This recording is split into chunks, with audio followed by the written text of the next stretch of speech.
एक ऐसा शख्स जिसने पैसा ऐसा उड़ाया जैसे वो कागज के टुकड़े हों। एक बिजनेस टाइकून जिसने भारत की सबसे बड़ी बैंकों को मात दे दी। उड़ते हुए प्लेन में पार्टी और क्रिकेट टीम के मालिक, करोड़ों रुपए का कर्ज लेकिन फिर एक दिन गायब। क्या विजय माल्या सिर्फ एक करोड़पति था या करोड़ों का शिकारी था? जय हिंद दोस्तों, आज की वीडियो में ऐसे पैसे वाले व्यक्ति पर हम चर्चा करेंगे। शायद ये सुनकर आप अंबानी का नाम लेंगे या अडानी का नाम लेंगे, बिल्कुल ये गलत है। आज की वीडियो में ऐसे उद्योगपतियों का नाम लेंगे जो भारत से 9,000 करोड़ रुपया बैंक से लोन लेकर भागा था लंगर। आइए जानते हैं आज की स्पेशल वीडियो के अंदर।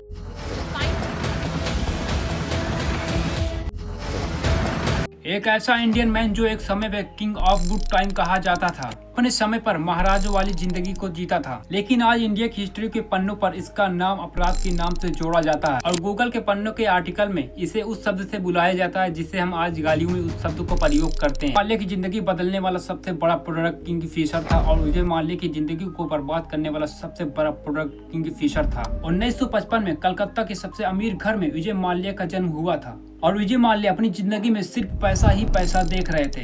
विजय माल्या के पिता विक्रम माल्या के पास पैसे की कमी नहीं थी क्योंकि भारत की लिकर इंडस्ट्री का इनका कंट्रोल था। यूबी ग्रुप के डायरेक्टर थे और सबसे बड़े शेयर होल्डर थे। अक्सर कहा जाता है इनके खिलाफ कोई भी न्यूज चलने वाली थी उससे पहले पैसा देकर उस न्यूज को बंद करवा देते थे। और इनका इकलौता बेटा था विजय जो महाराज वाली जिंदगी को गुजार रहा था।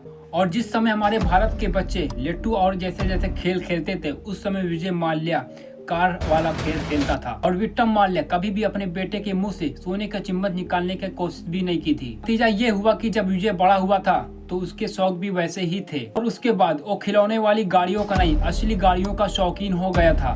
230 गाड़ियों का कलेक्शन और 200 के करीब घोड़े पाले थे सिर्फ शौक में। और ये विजय का शौक उसके पिता विक्रम को बिल्कुल पसंद नहीं आ रहा था और इसका शौक देखकर विक्रम माल्या का मानना था कि ऐसा शौक रखने वाला आदमी कभी भी बड़ा बिजनेसमैन और सक्सेसफुल बिजनेस नहीं बन सकता है। विजय माल्या 1982 में इंडियन ग्रैंड प्रिक्स का अवार्ड जीता था और ट्रॉफी अपने नाम करके नेशनल ट्रॉफी चैंपियन बन गया।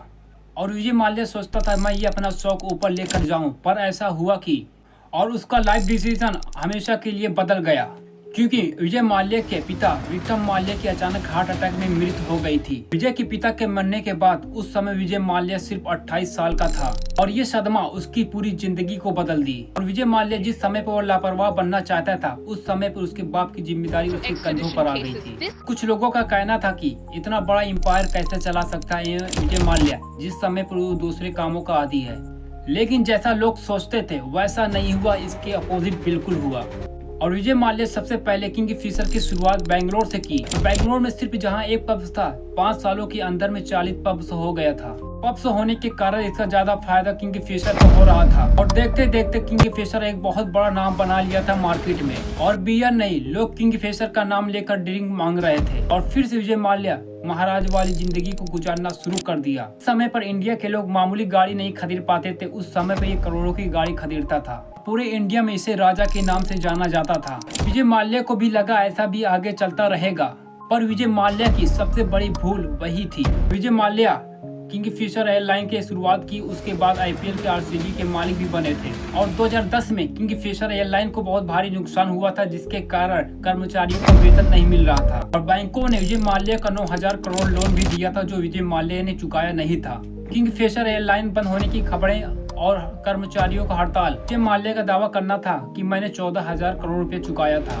और 2016 आते आते विजय माल्या भारत से लंदन भाग गया और विजय माल्या को भारत सरकार ने आर्थिक अपराधी घोषित किया था। विजय माल्या ने एक पॉडकास्ट में 40 लाख की घड़ी पहनी है जो चर्चा का विषय बना है और बहुत से लोग सोच रहे हैं कि विजय माल्या कर्जा चुकाने की कोशिश कर रहा है। बहुत से लोगों का दावा करना है कि कोई भी चोर चोरी करके उस चीज को लौटा दे और उसके बाद उसके अपराध से चोर का नाम हट जाए। ऐसा नहीं, चोर हमेशा चोर ही रहता है।